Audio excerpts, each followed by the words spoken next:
Drama, drama, drama. Okay, let's face it. We all hate it, but we all secretly enjoy it.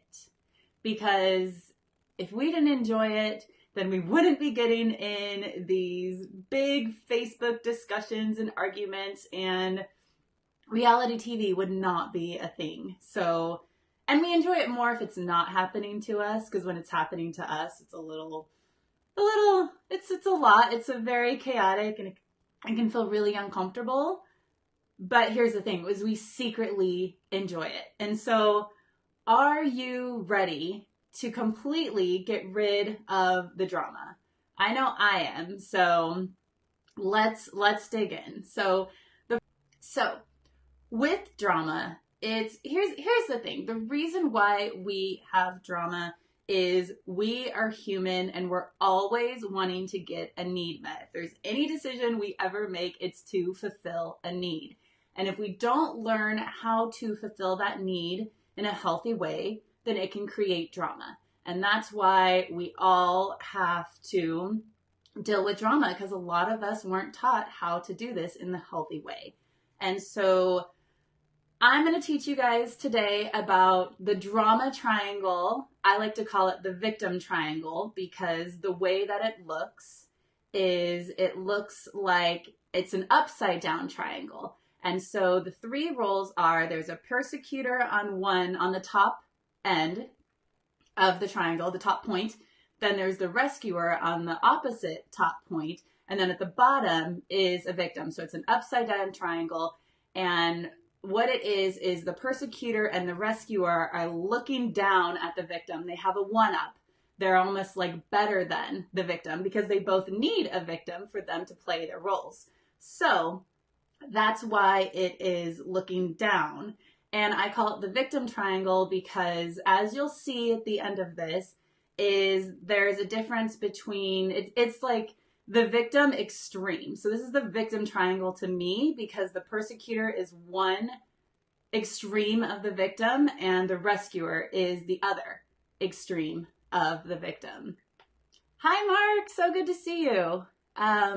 When you say drama, do you mean all conflicts and drama? Yeah, all conflicts. If it's creating conflict, if it's creating chaos, if it's creating discord, anything like that, that's drama. If it's not a healthy conversation where you're able to share your side and they're able to share their side, and you're able to come to a compromise, even if the compromise is that we're not going to agree, if it's you have to be right for some reason, then that's drama, in my opinion.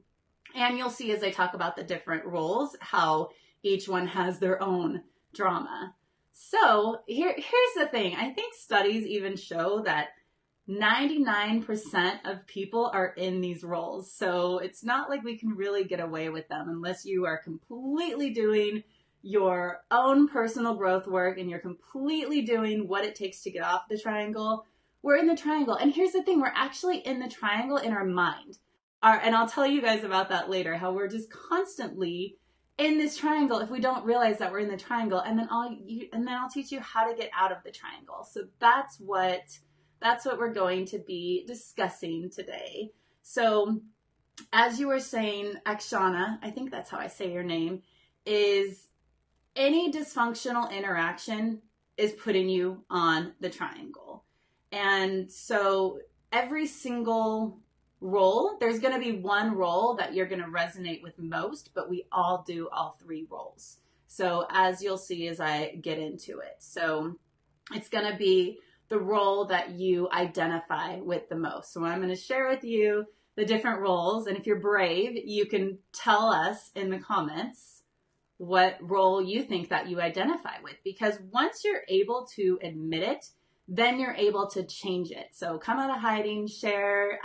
I'll share with you what mine is too. So we all play roles. Like I said, some of them we play more than others, and especially in our mind, like I shared earlier. So let's dive in. Let me see if there's anyone I haven't said hi to yet.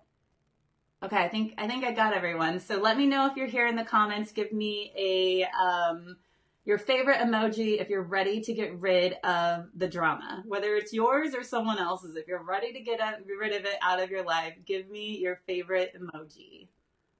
Akshana says, I can relate and I'm identifying what unmet need it was. I had a major drama last 2 weeks. Oh, perfect. Okay, so then you're in the right spot because maybe what I'm going to teach you is going to help you see what the heck that drama was about 2 weeks ago.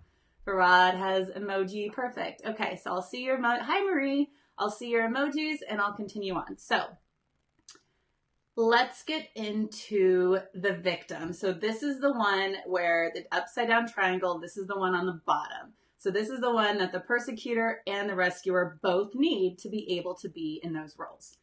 First and foremost, let me share that this is a role that we play. This is a type of personality that we play. I'm not talking about if you were a victim in your childhood and you were violated in any way. That's not what I'm discussing here. So if you were, I'm sorry that that happened to you. And I'm not saying that you need to stop. Well, I am saying you need to stop playing the victim. But if you were a victim, that's not what I'm going to be discussing today. So I just want to make sure I have that disclaimer. Hi, Bridget. Hi, So-So. Okay, so let's dive in. As a victim, someone who is in this victim role is usually someone who had a parent that's a rescuer. So I'm going to get into rescuer a little later, but basically a rescuer is looking for someone to fix. So if you had a parent that was constantly enabling you and fixing you and doing things for you where you couldn't do it on your own, usually that is the person who most identifies with the role of the victim. So the victim is looking for someone to rescue them. They're looking for someone to tell them what to do. They're looking for someone to give them the answers. They don't believe that they have their own answers. They don't believe that they're capable.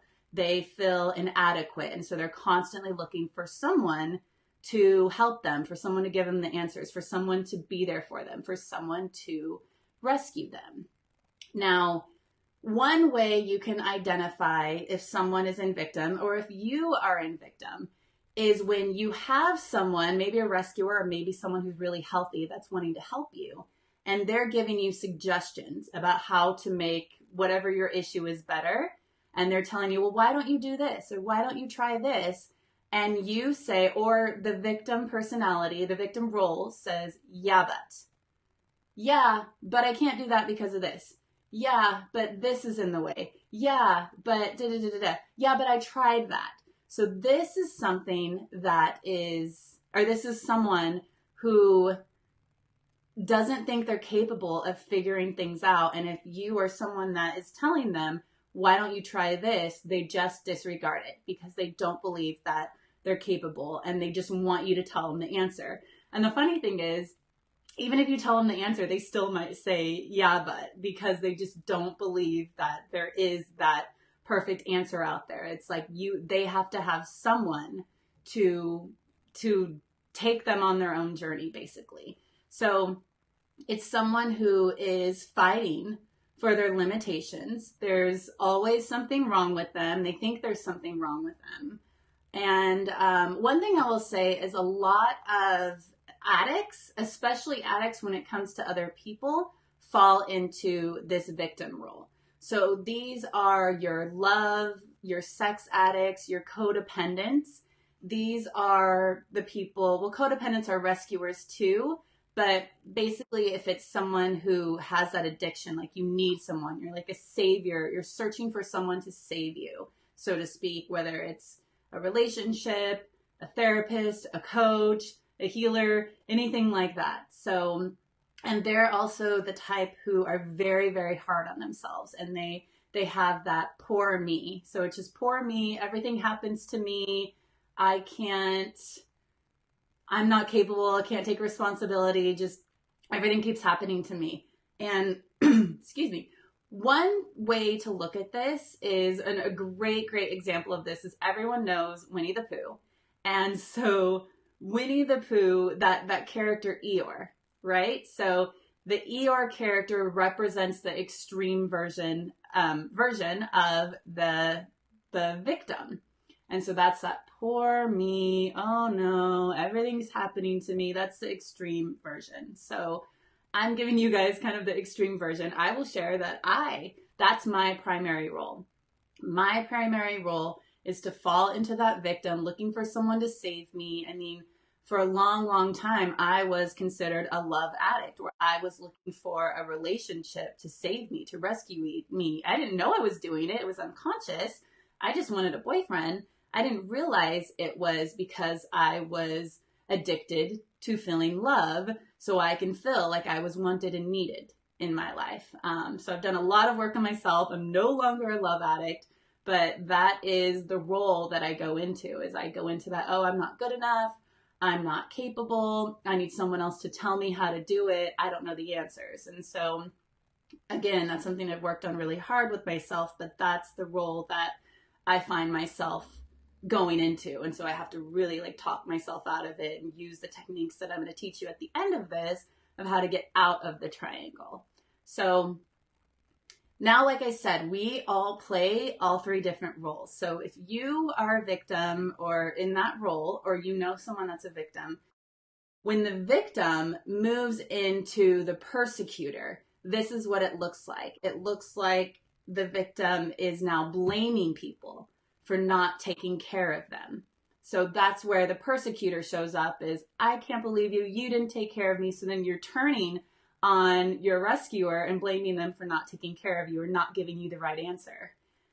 Or you manipulate people to take care of you. So you're realizing that this person is not taking care of you in the way that they want, or they're not giving you the right answer. And so you manipulate them so they will take care of you. So that's what happens when the victim moves into the persecutor.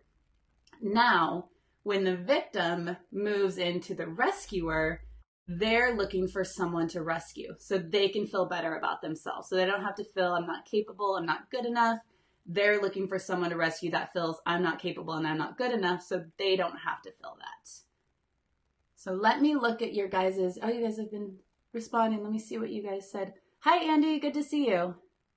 Akshana says, I'm not sure if this is a real authentic need. Tell me more. Or maybe you are in the comments. Cornelia says, or they say, don't tell me what to do. Oh, yeah. Yes. That's when the victim moves into the persecutor, right? Cornelia, is they say, don't tell me what to do, right? Exactly. Akshana, I play this role. Let me see. I play this role at times and want to be rescued, but I don't seem to disregard suggestions. Okay, yeah, and that's, I was just giving the extreme version. You can still absolutely listen to suggestions. It's just that's the extreme version of someone who does the yeah, but. And that's probably the victim that goes into persecutor too, a little bit. So you can still play that victim role and not disregard suggestions, but where you're still looking for someone to save you, someone to give you the right answer. David, this was my last relationship. Okay, so your last relationship was a woman who played victim. And I'm curious, David, did you have to play persecutor or did you play rescuer? Or did you go through both? That would be like interesting for you to see and for you to share if you feel like it. Cornelia says, I'm with you. Okay, Akshana, let's see. Yes, me too. I can totally relate to everything you're saying. And yes, I do look for a rescuer, always in a relationship with a man. Yeah, exactly. That's the thing. And it's not anything to be upset about. Is like I said, you probably had a parent who rescued you. And so that's what we learn, is that's what you grew up with. And so it's learning that, oh, okay, so I'm not capable because my mom or my dad took care of me. And so I don't know what to do. I'm not good enough. I'm not capable. So I need to find someone else to take care of me because I'm not capable, which is not true. That's just what we believe when we are in that role. Excuse me, that role. Fared says, yes, I identify. Thanks for sharing about yourself as well. Oh yeah.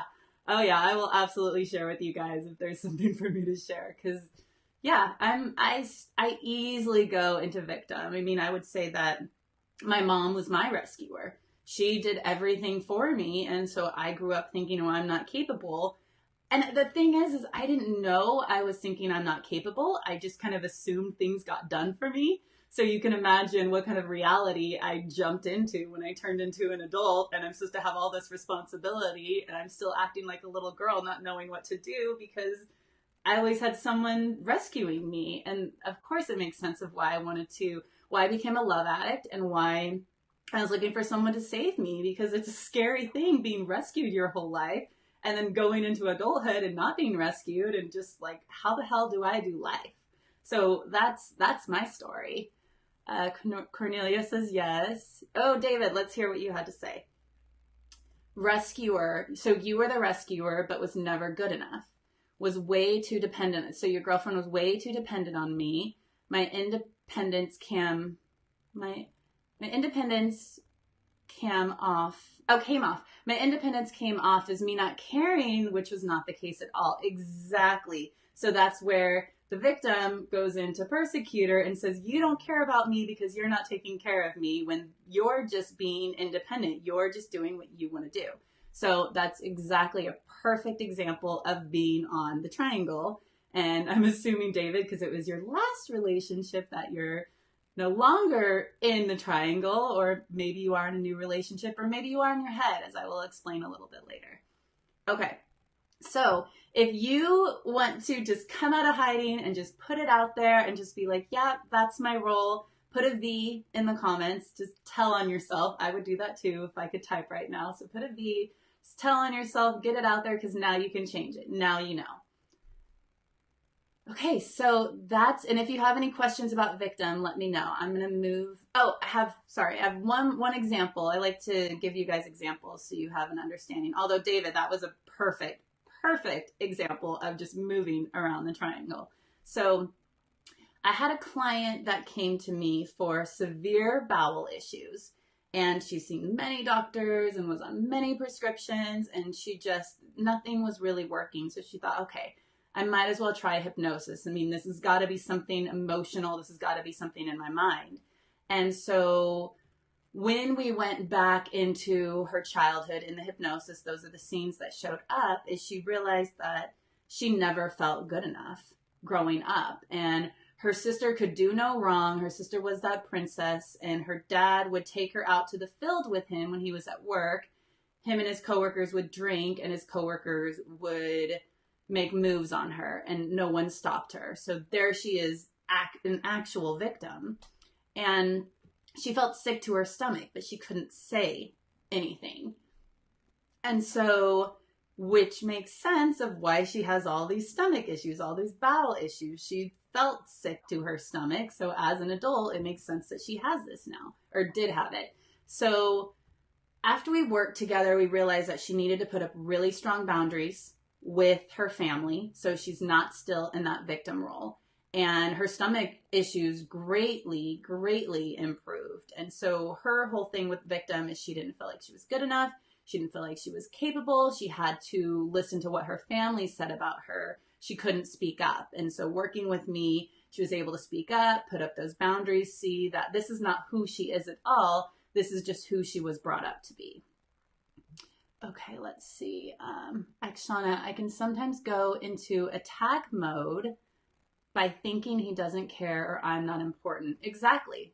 Same thing as David was sharing. So if your main role is that victim, then if you feel like someone isn't saving you, rescuing you, helping you in the way that you want to be helped, then you attack them. And that can be either what I explained, where it's either like you're blaming the person or then you're manipulating them to come back and rescue you. So what I would say is the blaming is you don't care about me, but then the rescuing is I'm not important. So kind of getting them to come back and take care of you. Thank you so much for being so honest, because that's the thing. We can't get over this until we're honest about what's going on. Okay, Varad says, I think it's a tie between victim and persecutor. Maybe I'll identify more as we go on. Yeah, you can have two. There's one that is you're the most identified with, but like a lot of people have two. I have two too. So I'm victim mostly and then rescuer. Obviously, I mean, I'm a counselor, I'm a coach, I'm a hypnotherapist. I'm constantly wanting to help people. So as long as I set my boundaries, then I can do it in that healthy way. But yeah, I have to just really make sure. And I'll tell you guys about Rescuer next so you can see what I'm talking about. Okay, Akshana, does everyone have a primary role or can go into all three? To me, I feel like I mostly go into victim and persecutor. Yeah, that's exactly what I just said. Yeah, so there's a primary role, but we go into all three. Exactly, Varad. That's awesome. Andy. Okay, let's see what you said. I believe that all conflict stems from miscommunication or a lack of communication. Exactly. The comical thing is that it is sometimes only in our own mind. Yes. Everyone has the capability to not allow conflict or to turn it into a positive. Absolutely. Yes, it is. It's miscommunication and it's not taking responsibility, which I'll get more into at the end. But exactly, Andy. That's exactly it. Okay. Let's go into rescuer. So in order for someone to be a rescuer, they have to have someone to save, someone to rescue, which equals a victim. So a rescuer needs a victim. And here's the thing with rescuers, if they don't have a victim, they can create a victim. So that's something to watch out for. Again, I told you guys I'm doing the extreme here just so we get to see all different sides of things. So usually in books and in movies, this is usually the hero of the story. And so this is the person that fixes people or fixes problems. And again, if there's nothing to fix, they're going to create something to fix. So if you have someone in your life that is a rescuer and everything is going well in your friendship, your relationship, and all of a sudden there just comes conflict, it could be someone is in that rescuer role and they're feeling like they need to fix something so they can feel important, and they could be creating chaos. So in childhood, this is usually someone who was shamed for having needs in their family. So we all have needs, we all have wants and needs and emotions. And if we got shamed for our needs, usually this is someone that goes into rescuer, because a rescuer feels like, well, I don't have needs or my needs don't get met. So I'm going to go help a bunch of people so I can be noticed, so I can be acknowledged. And so I can feel like I'm important. So when they feel needed because they don't have needs, quotes, is because they do have needs. They were just taught that they can't. So when they feel needed by helping someone, then they feel important. And so the thing with the rescuer is it can be a very good thing because you're helping people. I mean, that's like a human nature for us to want to help people. The thing is it can look good on the outside, but on the inside, there's more to it. And this is someone who hasn't come to terms with them in that rescuer role, which can actually do more damage as a rescuer than actually helping someone. And that's what we're going to talk about. So the need to feel important can completely take over who they're helping. They can make the person, that victim that they're helping, feel like they aren't capable of doing it and they need that rescuer to fix them. So there's this constant enabled relationship. And here's the thing, when we're doing these roles, even to the extreme, they're unconscious. We're always getting our needs met. So someone that is doing this, they're most likely doing it unconsciously because they have such a deep desire to feel needed that they want to give that victim the answers. They want the victim to know that I'm the one that can help you, which can be detrimental to the victim because it keeps the victim in that victim place and it keeps the rescuer in that rescuer place. And this is someone who is usually codependent, like they need someone to rescue, they need someone to fix. They don't know who they are. They don't have an identity except for fixing and helping people. And so when a lot of like helpers and therapists and coaches and people talk about burnout, which burnout means that you're just giving so much that you are just mentally, physically, emotionally exhausted. That's what burnout means in the field. And I want you guys to think of I love this analogy where you think about the glass is half full. And I'm not talking about half full, half empty here. I'm talking about, I want you to see a glass that is half full, okay? Then I want you to say 3 cups next to it. So the glass is the rescuer, the tall glass that's half full of water. And then the 3 cups are clients or the victims, as we're speaking about. And so if the rescuer is pouring from their cup, so they're pouring water into the first cup, pouring water into the second cup, and pouring water into the third cup, that rescuer doesn't have a lot of water left, a lot of life, a lot of energy left for themselves. And so they're giving all that they got to the people that they're rescuing, and they're not giving to themselves. And that's what creates burnout. And so what can happen in the field, and this is, I love this analogy. It's super triggering for anyone who's a healer or therapist or coach, just like I am. It was triggering when I heard it, but I'm glad I did. Is Caroline Myss says that if you are, hold on, let me get my train of thought, because it's really it's really a big one. Maybe I don't even want to think about it because it's so triggering. But she says, I get it. Okay, so burnout. So she says a lot of people in the trade will use burnout as a way to get recognition, as a way to say, oh my gosh, I've helped so many people. I'm so burnt out. I'm such a great person. I'm so recognized. Look at all the good that I'm doing. And Caroline Myss says, absolutely not. That is not how you are supposed to respond as a rescuer, healer, therapist. I'm telling you, it's audible right now. I think it's Caroline Myss, and it's every single person in the helping field should listen to this because it's so eye-opening and triggering and perfect. And so what she said, she gave an example of how she was doing a workshop, and I think it was like a 5-day workshop, and she finally got a chance to go have lunch. And one of the participants found her and sat right next to her and said, oh, thank God, I finally got you to myself. I need you to tell me about me. And Caroline looked at her and she said, I'm sorry. I can't do this. This is my time right now. I am eating. I'm running a workshop. I want you to know I care about you and I'm glad you're here, but I can't do this for you. I'm going to be depleted. I can't give you my best right now. My best right now is to replenish me by eating, by feeling good about myself so I can get back up there and train you guys. And I can't sit here and do a one-on-one right now. And she shared how every single healer should be able to do that when it's our time to fill our cup.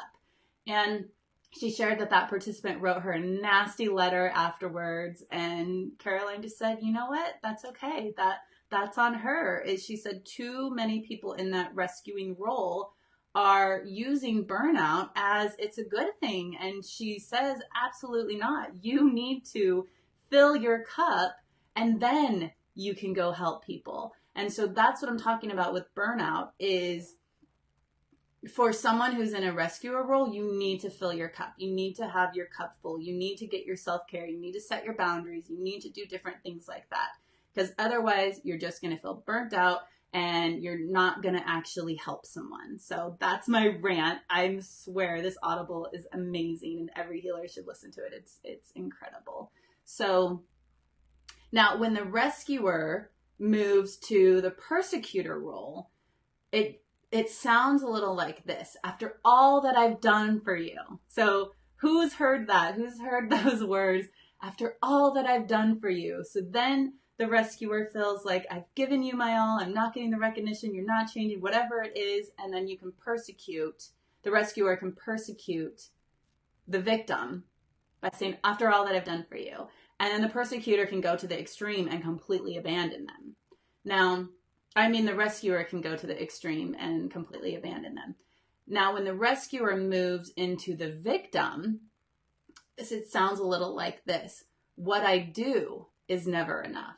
And so that's where it's like, what I do, it's never enough for you. It's never good enough for you. So that's when the rescuer moves to the victim. And they can also say things like, you don't appreciate me. So an example of this is I had a coach call me, and she's a brilliant coach, but she was just not attracting the right clients. She was having trouble at home with her kids, just a lot of issues going on.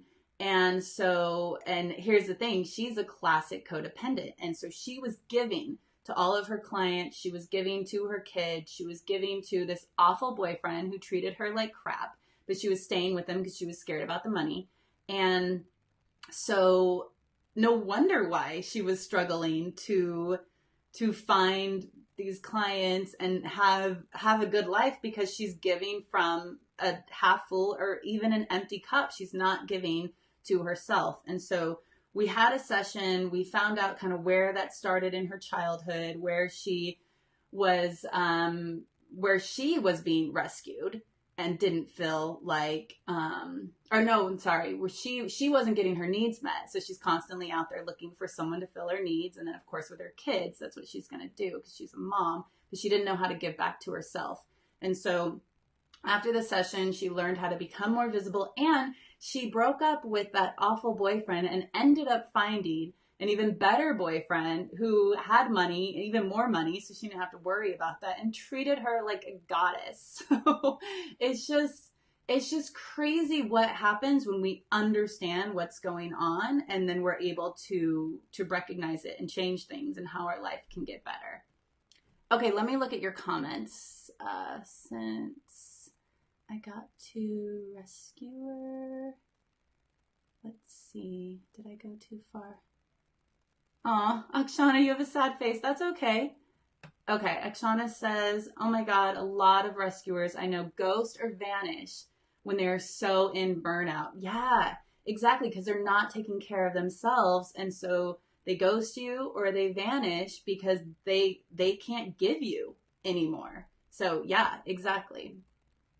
Oh, Cornelia says, what is Audible? Audible is where you can listen to books on I wanted to say on tape, but we're definitely not in the 80s or 90s anymore. So where you listen to books, recorded books. So it's from Amazon, and I just constantly listen to Audibles. I don't even think this thing of Caroline is available in a book. It's not a book.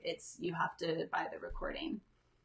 Vared says, oh my God, my ex-mother-in-law. Okay, so she was the rescuer, and now you're able to see, oh my God, no wonder why I had such controversy with my ex-mother-in-law, because you're seeing how she's needing you to play a role so she can stay in that role. And when you don't want to play that role, that's when it can create drama and chaos and controversy like that. Yeah, Cornelia, it's Caroline Mace. Fred says yes. Okay, perfect, cool. And now, again, if you want to call yourself out, you can put an R in the comments, because again, the more you're honest with yourself and understand, oh yeah, this is my normal role, this is my most identified role, then you can change it. So like I shared, I'm very much mostly a victim, but I easily go into rescuer, because when I'm on the triangle, I want to be acknowledged, and I want to feel like I'm needed. I don't go into it very often anymore because I understand how that's not helpful for clients. So if I'm in that, I have to just take a breather and turn it off of me and onto the client. And then right after, if it's in the middle of the session, right after, go do something for me, go do self-care for me. So yeah, that's, so if you identify with rescuer, put an R if you feel comfortable, or just at least know, like, oh yeah, that's me. Okay. And so the last one is the persecutor. And oh, I forgot to give you guys the little prompts. Oh well, I'll do that here. So this one is the persecutor. Now this is someone who needs someone to blame and control. So again, this is why it's on the top of the triangle, just like rescuer, because it needs a victim. This role needs a victim. It needs someone to blame and control. So in movies and in books, this is usually the villain. That villain character is the persecutor. So this person has a lot of pent-up anger from childhood, because most likely they had a victimizer parent. And they had a parent who, sometimes I say victimizer or persecutor, so I mean the same thing. So this person had a persecutor parent. So they blamed and controlled and used fear on this person as a kid. And so that's what this person learned, is this is how I control my environment, is being a persecutor. So the persecutor never takes responsibility and blames and controls as much as that person can. And so they use fear and force. And here's the big thing, is they use fear and force to hide their shame. So all three of these roles are all shame-based. So in the middle of the triangle, I should just have the word shame in the middle, because that's what this is all about, is feeling shame, not wanting to feel shame, so playing in the roles. And surprisingly enough, when we look at the role of persecutor, we think like they're sometimes like narcissistic or ego-based, and we don't think that they have any shame. And actually, they have the most shame. That's why they can't share any kind of weakness, because they have the most shame. And the thing about the persecutor is, and it's, again, these roles, no one's doing it on purpose. These are just our unconscious ways of trying to get our needs met. The thing is with the persecutor is they don't feel safe in their environment. And the only way they can feel safe is to control it. And the way that they control it is they use fear and blame and shame and manipulation with other people to make sure their environment feels safe to them. And so they can be passive aggressive and aggressive, any way to get their way, because when they get their way, they feel safe. So they truly feel like the world is out to get them. People are out to get them. The world is not a safe place. That's why they can go into this role. Okay, let's see. Yeah, so like I said, okay, so rescuers deny that they have needs. Victimizers deny that they have any weaknesses. So it's the same coin, just a different side. That's why I say I kind of call it the victim triangle, is because it's the victim is at the bottom, but it's like the two extremes of the victim are the persecutor and the rescuer. So the persecutor's thinking is get them before they get me, kind of thing. And the thing with the persecutor, this one's the hardest one to admit that they are acting in a persecutor, because it's hard for them to admit it, because no one wants to admit that they're the persecutor, they're the villain. No one wants to admit that. And so when you hear them go on the triangle, it's more of, they use the words of victim and rescuer, but it ends with the persecutor. So an example would be where, well, they did that to me, so they deserve it, right? And so that's the victim, right? So they're coming from that victim place. Well, they did that to me. How dare them do that to me? They deserved it. So that's back to the persecutor. And if they're moving to the victim, then they can say something like, well, they were supposed to have my back, but they didn't. And so they got what is coming to them. And so that's where they are, the first one was victim, this one was rescuer. So that's the rescuer. They're supposed to have my back, but they didn't. So they got what's coming to them. So it's back to persecutor.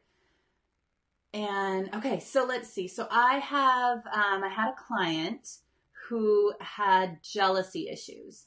And so she created a lot of chaos in her marriage with her husband, because she wanted her husband to know how she felt about him having a bunch of friends, and even friends that are girls. And so she was trying to control her husband and the situation so he wouldn't go out with his friends. So then she didn't have to worry about feeling jealous, because then everything's against him. The world's against him. She's not safe if he's out with his friends, because what could happen? So that's that persecutor. So she manipulated and used what she could to get him to stay home and not go out with his friends, which was not good for their marriage.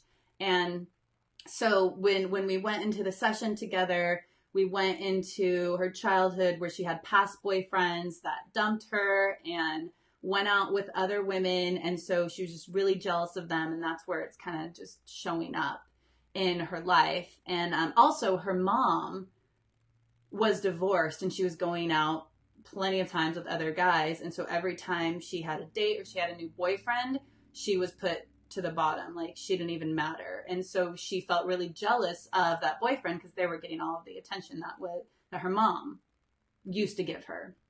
So, so when she realized this is what she was doing, because here's the thing, again, it's unconscious. We don't realize that we're doing it. We're just getting a need met. So her need was, I don't want to feel jealous, so I'm going to keep my husband home. She didn't, and then of course she was creating chaos, and she didn't realize how much chaos she was creating because of it. So once she realized it, then she was able to just accept it and realize, he loves me. He's not going to do anything. And if he does, then we'll figure it out. But I can't control him from having his life. And so now she's so much happier. Their relationship is so much happier just because of it.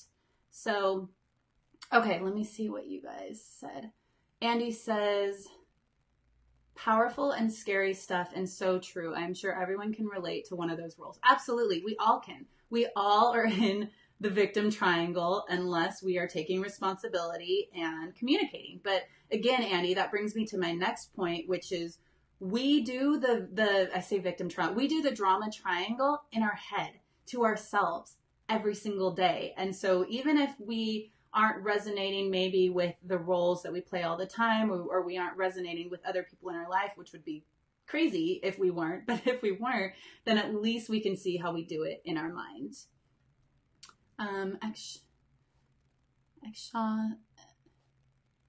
Yes, I did. Oh, Cornelia says that was both sides of my relationship. Okay. Yeah, exactly. So you're resonating with that. Okay. Akshana says, okay, I think my primary role is persecutor.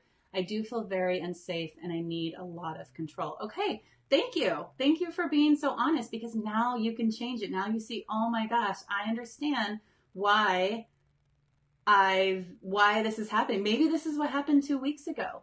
Maybe that's what the conflict was about, is because you didn't feel safe in your environment for whatever reason. And so persecutor role had to come out. I'm not sure, but maybe that's something that helps. No, yeah, sir. That's so weird. How am I supposed to give you a kiss on a Facebook Live? Anyways, okay. So as I was telling Andy, so let's get into how we do this in our head every single day. So this is crazy, but when you see it, it's going to help so much. So an example of this is something you can say in your head is, I can't believe I just did that. I'm such an idiot. I always screw it up. So who knows which one that is? Is that the victim? Is that the persecutor? Or is that the rescuer? I can't believe I just did that. I'm such an idiot. I always screw this up. What does that sound like? I think there's a little bit of a lag, so I will wait.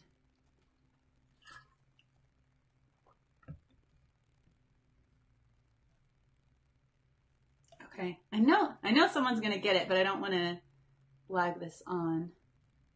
Okay, so right, I'm gonna say it, and then I'm gonna see like 50 comments of you guys all saying the right one.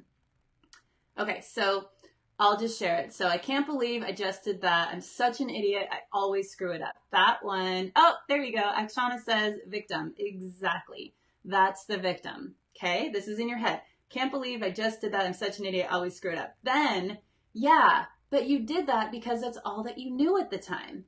So which one is that one? What do you think that one is? So you're saying, yeah, but you did this because. It's okay. It's okay, right? So that one is the rescuer.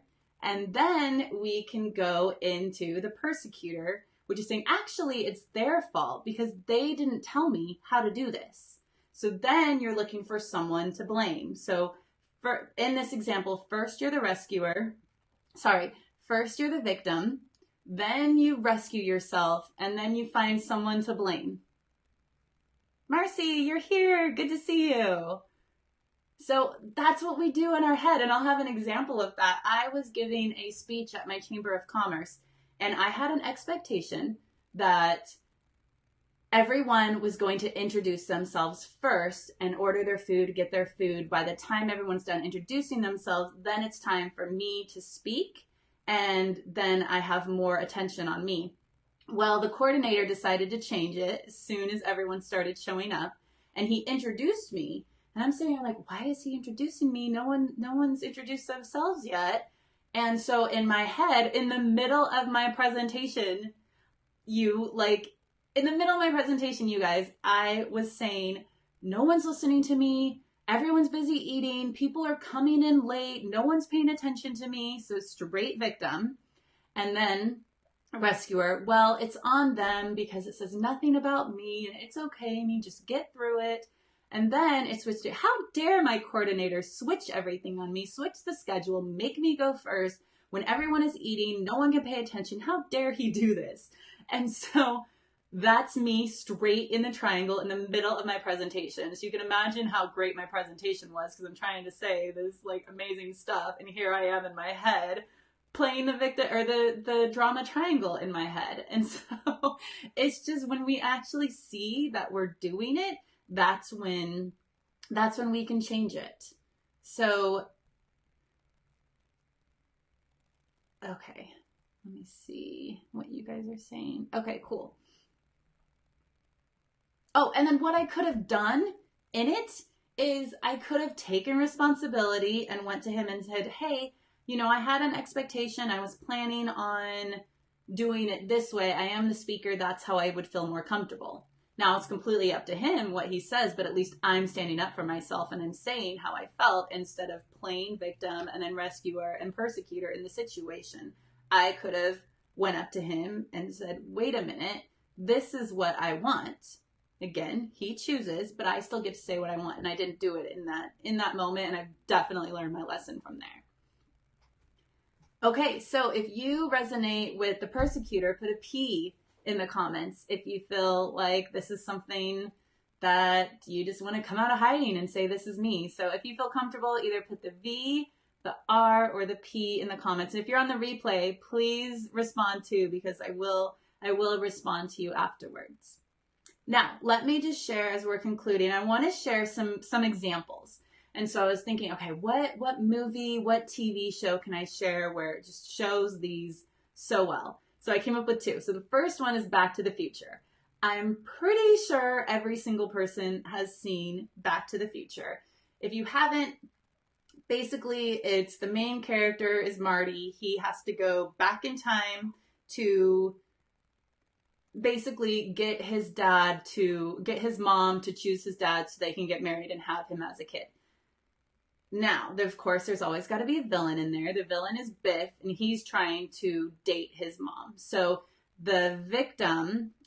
Marty is the main character, and so he is the rescuer. So he's having to rescue his dad because his dad was like a total wimp and getting bullied by Biff, which is the persecutor, completely getting bullied by Biff. And so if he gets bullied by Biff, his mom isn't going to fall in love with him, and he's not going to be alive.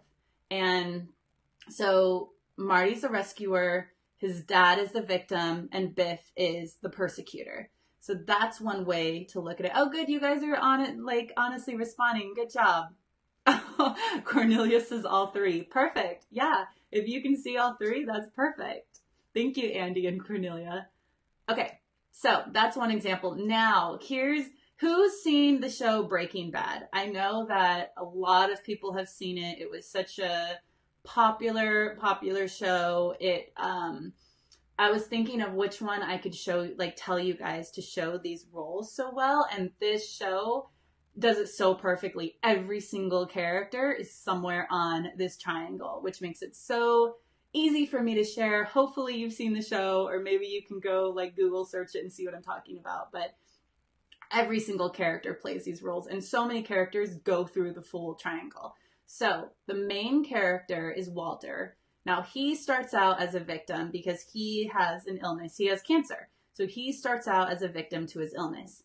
Then he learns how to rescue himself because he starts cooking meth, because that's going to rescue him by giving him money to help him with the cancer treatment. So then he's also rescuing his wife by not telling his wife what he's doing by cooking the meth. And so he's rescuing her from knowing what's going on. Then also he is a victim to his son because, of course, this creates chaos in the family because he's not being honest about what's going on. The family can feel it. And so so he becomes a victim to his son. So his son is upset with him, and then his wife is upset with him. So then he becomes the victim. And also with the characters, Gus, he's always a victim to Gus. So I won't spoil it if you haven't seen it, but always a victim to Gus. And until later, but I won't spoil it. And so with Jesse, that's his like main cooking meth partner, he is the victim to him, then he rescues him, and he persecutes him. He does all of them to Jesse. And then he ends up being a persecutor to a lot of people. And even to Mike, which Mike is my favorite character, by the way. If you guys like Breaking Bad, you have to tell me how much you love Mike, because Mike is so fun. Okay, so his son is Walter Jr., who actually goes by Flynn because he was so upset with his dad that he didn't want to be named Walter anymore after his dad, so he changed his name to Flynn. He rescues his dad many times and rescues his mom, but then he plays the victim about how his dad is treating him, and then he persecutes his dad, so he goes completely through the triangle. Walter's wife, Skylar, completely through the triangle. So she is a victim to the illness. Then she wants to rescue Walt. She rescues her son. Then she's a persecutor and wants to take away, I believe it's their daughter, and wants to move away. So it's just constant on the triangle. And then Gus. So Gus is straight persecutor. If you know Gus, straight persecutor. He never goes into victim. He never goes into rescuer. The only way I would say he kind of goes into rescuer is with Hank. But the thing is he doesn't rescue Hank. It's always for his own needs and wants. So it has nothing to do with that he wants to rescue Hank. It's that he has his own way of doing things. So he's straight persecutor. And Jesse is the perfect example of the victim, the poor me. And even if Jesse goes into persecutor or goes into rescuer, he always goes back to victim because he has these awful things happen to him the whole time. So he is straight victim, straight poor me. And again, like I said, Mike is my favorite character. If you guys watch Breaking Bad, Mike is freaking amazing. Mike is not on the triangle. Mike is constantly just doing his job. He doesn't go into his emotions at all. He never is a persecutor. It's only his job if he has to be. He's never a victim and he's never a rescuer. He just does his job. He's just straight stoic, not on the triangle at all. Okay. Akshana says, so I can then identify why I am playing the P and the unmet need in that situation and communicate it directly. Yeah. Yes, you can. So identify it to yourself, understand what's going on. So first you want to identify it to yourself. You want to look at this yourself. You don't want to bring anyone else into it until you have more understanding of it. And you said the unmet need in that situation. Yep. There's always an unmet need. That's why we go into one of those roles. So Oksana, I'm going to tell all you guys right now how to get off of the triangle. So as I shared earlier with Andy and with you guys, is how you get off the triangle are two main things. Take responsibility and communicate your feelings and your needs. That's how you get off the triangle. 1, take responsibility. 2, communicate your feelings and needs. So the way you take responsibility is you look at your actions. You know, a lot of times in relationships or couples or even friendships or whatever, people say, okay, I'm going to give 50 and you give 50. No, that's not it at all. You give 100 and I'll give 100. You're not only giving 50% of yourself. We all are a full person. So it's 100%. So take 100% responsibility for there's an unmet need, exactly what you were saying, Akshana. There's an unmet need there. And you have to take responsibility of what that need is and why you're wanting other people to fill it for you. That's how you take responsibility. And you see, oh, okay, that's why I was acting like a persecutor or a rescuer or a victim, because I wanted this person to do this for me. Then you can take responsibility. Oh, okay, I know what that is now. The other piece is communicate your feelings and your needs. So a lot of us weren't taught great communication because a lot of us just don't know. It's something that is the number one death to all kinds of relationships, or not being able to communicate our needs and our feelings. So if you can learn how to let yourself, like, the thing is, we're all human. We all have feelings. We all have emotions. We're all sad. We're all angry. We're all happy. We're all joyful. We're all, what else? Like, all of the we're all fearful. We all have those. And so if you're acting like you don't have those, you're pushing it down. You're not dealing with it. And I'm sorry, later on, it's going to show up in your body. So it's so good to just feel your feelings. It's okay to have feelings. That's what we're here for. That's how we get better. The only way out is through, and through it is through your feelings and your needs. We all have needs. And if we don't feel comfortable asking for what we want, that's when we can get on the triangle. Is either we have to blame or control or manipulate, or look for someone to save us. Like, that's why we're on the triangle, because we don't know how to ask for what we want. I think you can always ask for what you want. It doesn't mean you're going to get it, but you can always ask, because the other person has an opportunity to say yes or no, or compromise with you and figure out how you guys can. It's when we don't ask for what we want, that's when we have to turn to all of these defenses and manipulation and all that. Okay, let me see what you guys said. Cornelia says, that would be my partner. So as the victor, where do I stand up? So as a, I think you're saying as a victim. Yeah. Cornelia, I know. This is so funny. Okay. So Cornelia says, as a victim, where do I stand up? Stand up. Like, so how do you ask for your needs? How do you ask for your needs to be met? I think that's what you're asking. If not, write it in the comments. So as a victim, so first you take responsibility and you say, okay, I'm looking for someone to save me. That's not good. I can look for someone to guide me, but I have the answers. So you understand that you have the answers. You are capable. You are good enough. And you begin self-care. You begin getting massages. You begin putting yourself first. You begin taking care of yourself, eating healthy, whatever that looks like for you. You begin putting yourself first. And then you begin to take your power back, because you get to learn that you get to make your own decisions and your own choices. And you stop looking for someone to complete you and fix you and rescue you. And you realize you feel so much more powerful, because you realize you've had this all along. It was just a role that you were taught to play. And once you get out of it, then you realize, I have the answers and I can do this.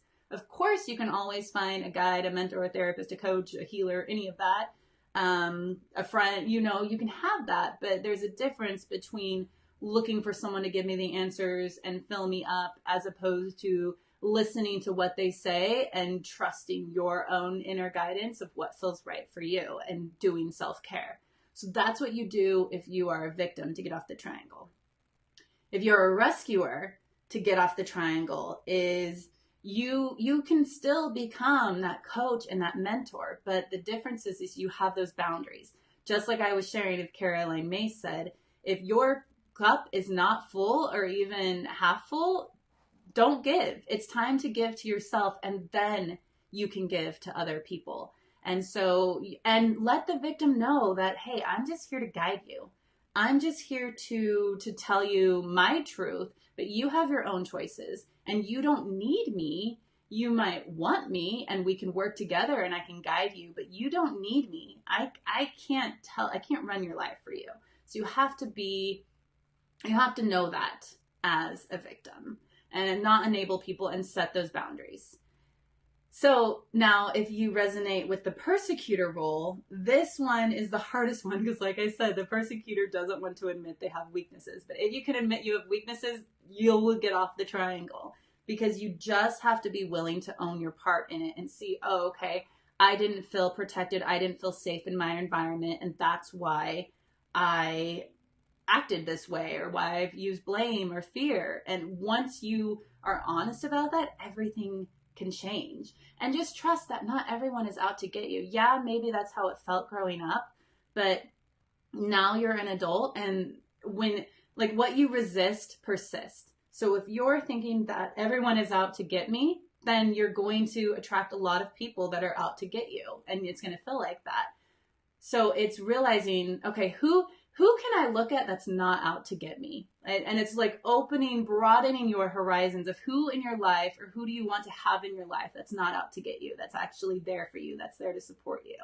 That's how you get off the triangle. Now, one more big thing to know is, and I'm going to look through your comments, but as I'm doing this, I'm curious what you guys think. When you are getting off the triangle, you have to get off in one of those roles. So what do you guys think? Which role is the last role that you go into to be able to get off the triangle? So when you're taking responsibility and you're communicating your feelings and your needs, what role do you think is the last one that you have to go through to get off the triangle? Curious to see what you guys have to say.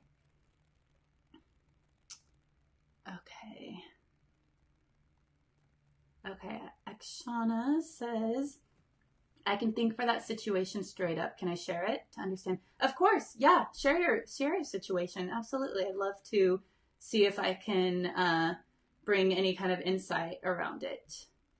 Cornelia says, time to get off the train. Yes, get off that train. You don't need to be on there. Resistance. Yes, exactly. Yeah, so, and I'm totally butchering your name. Akshaye?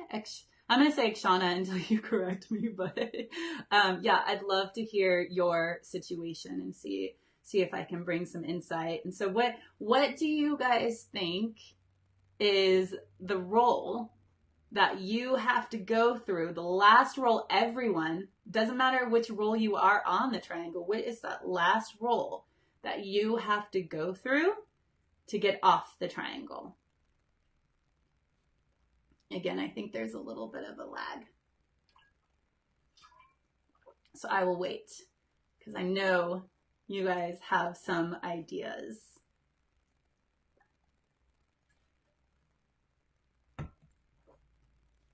And has this been resonating with you? Are you learning anything? Has this been like mind blown? Oh my gosh, I know, David, you talked about your past relationship, and who was it that talked about their mother? Oh, Vered. I think it was, yeah, your ex-mother-in-law. So you guys are resonating and you're understanding it. Joshua, hi. I would guess the persecutor role. Bingo. Joshua got it. Yeah. Andy, I thought it was the victim too. Before I learned this, I thought, well, yeah, you have to get off by the victim. Cornelia says peacemaker, letting go. Yeah. Okay. So Joshua, good job. Everyone else, good job, because it's not an easy question. So the reason why everyone, if you're getting off the triangle, why you have to get off in the persecutor role is because people know us as who we are. If we're not taking responsibility and communicating our feelings and needs, and all of a sudden we are taking responsibility and communicating our feelings and needs, we are making the situation uncomfortable with people around us. We are coming out of that box. We're not playing that role anymore that people are used to us playing. And so they can think that we're hurting them, that we're doing something to them, that we're wanting to change them. And so they make us the persecutor. Doesn't mean we're acting like a persecutor. See, that's the trick question. But they make us the persecutor because we don't want to play that role anymore. We don't want to engage in drama. And if it's someone in your life that is still engaging in drama and you're not going to want to do it, they're not happy about it. And they're going to make you feel like you are the persecutor. So that is why that is the last spot on the triangle before you get off. So if now that you guys are resonating with this, you're seeing this, you know how to get off the triangle, it's not easy to just all of a sudden, oh, I'm just going to communicate my needs and I'm just going to feel my feelings. So if anyone feels like, okay, I know what role I'm on, but I don't know where to go from here, you can absolutely contact me. Just send me a PM or go to my website, nobstherapy.com, and I can hopefully help you and see what's going on. I'm going to help Akshana in a minute because she's going to put up her situation. So yeah, reach out. If this is something you're like, yep, I don't want to be on this triangle anymore, I don't want any more drama in my life, then please reach out so I can see if I'm the one that can guide you, not rescue you, guide you to your truth and to how to get off this triangle. So, are you ready to get off this triangle, to stop the drama? Okay, so Akshana, let me see what you wrote and see if I can help you. Guide you. See if I can guide you, right? Okay, so from the role of persecutor, I feel like I can't ask for my needs directly. Yep.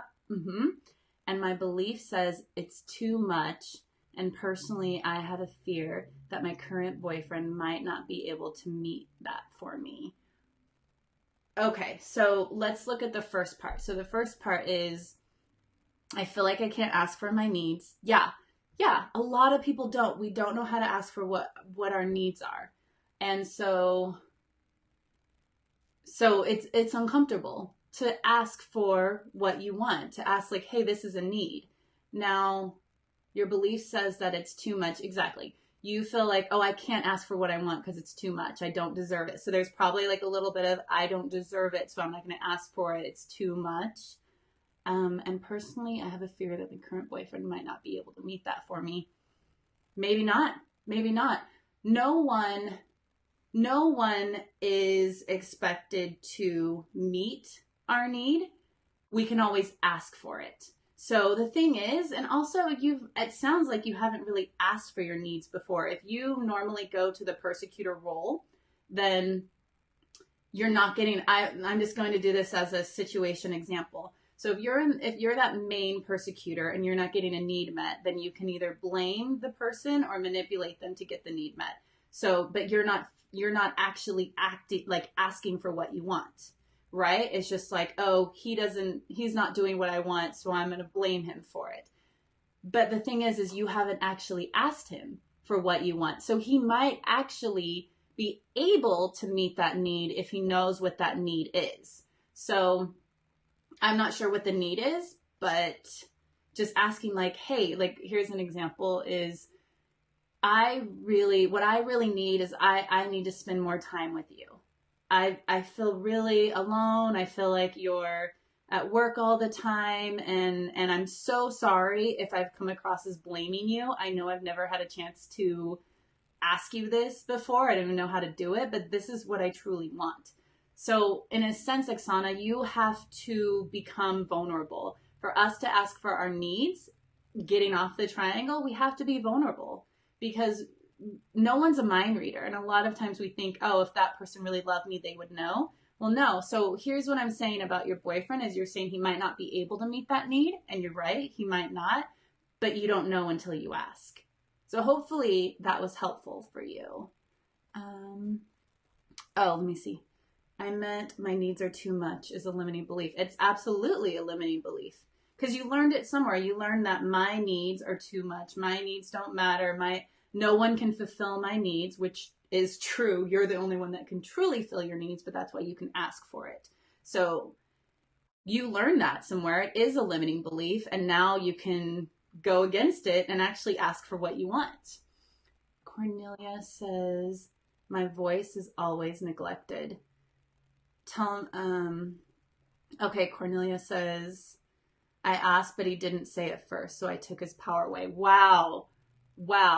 That is big vulnerability and insight right there. So I asked, but he didn't say it first.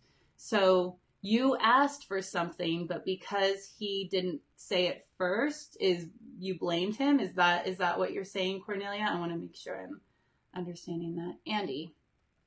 Yeah, something I wanted to share with everyone. Not sure where I first read it, but it would be an excellent working practice for us all to adopt. Absolutely, Andy. Write it in the comments. I'll bring it up as soon as you type it up. Okay, Akshana, let's see. No, I think I have asked from a place of peace sometimes. I've always blamed and complained to express my need for more communication or contact, like consistent calls.